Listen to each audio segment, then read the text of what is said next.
Welcome back, and on today's episode of my blogcast, I will be talking about the mysterious death of Jonbenèt Ramsey. It was Christmas Day in Boulder, and the Ramsey family had spent the evening at the home of their nearby friends, Fleet and Priscilla White, before returning home before 10 p.m. when Jonbenèt was put to bed. At 5:30 a.m. on December 26th, the family awoke to catch a private flight to their second home in Michigan. Patsy went to start breakfast for the family, and a few steps from the bottom of their spiral staircase, she discovered a ransom note to John and demanding $1,000 and $1,800 for the safe return of their daughter, Jonbenèt.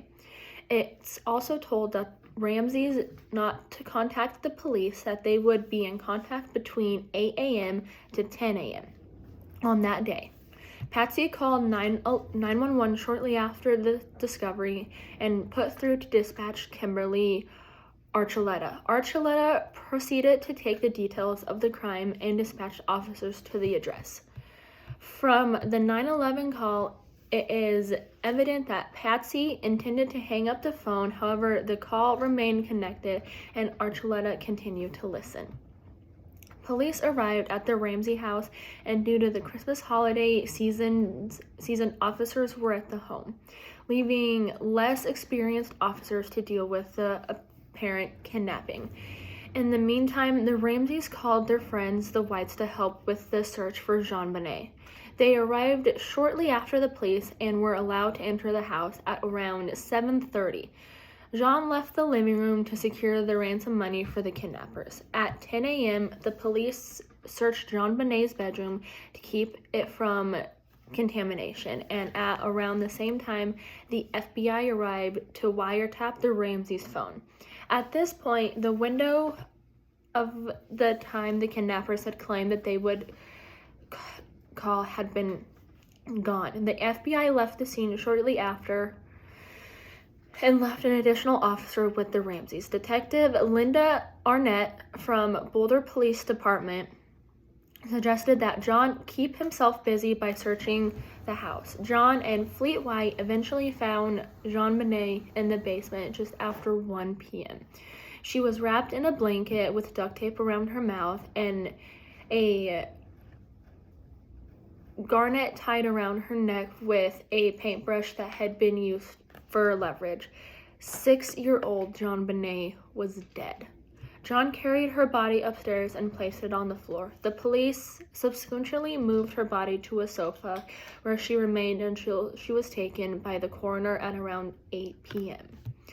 The coroner concluded that Jonbenèt was killed by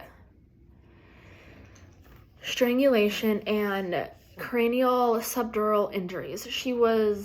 She had multiple abrasions on her neck, cheeks, legs, and other body parts. She also noted that there was blood in Jonbenèt's underwear. The Ramsey family home in Boulder was around 7,000 square feet, 4-story home with 5 bedrooms, multiple staircases, and a large basement that spanned underneath their home. The basement was portioned into several small rooms, and a brand new train set was built on the table in its own space, and the children often played down there. It was also used for storage, filled with old paint cans, arts and crafts, and decorations. There was a room at the northwest of the basement with a window that was previously had a broken window pane. The pane was never fixed because John often locked himself out of the house, and it was an easy way to get back into the house. The window is how police believe the kidnappers gained entry to the property. A staircase was positioned under the window, which was thought to help the intruders get back out of the window. Jonbenèt was found in the room used as a wine cellar on the other side of the basement. The room was windowless and had no doors in or out, and had one door that was going in or out. More about her murder. Jonbenèt was strangled and hit in the head with an unidentified object. While the murder weapon has never been found, a few objects have been called up for debate. A metal baseball bat that was found by the boiler door later on in the search, but this could have been placed there by one of the staff on the property. However, there were found to be carpet fibers from the basement on the bat. Another object in question is a flashlight on the kitchen counter, the head of which was consistent with the shape of the injury found on Jonbenèt's head. This case happened so long ago, and still there has been no news and no progression in the case.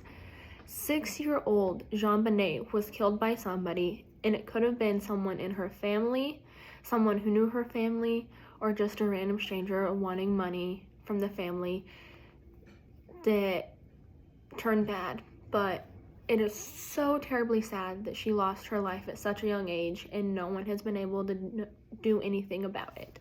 And that's all I have for today.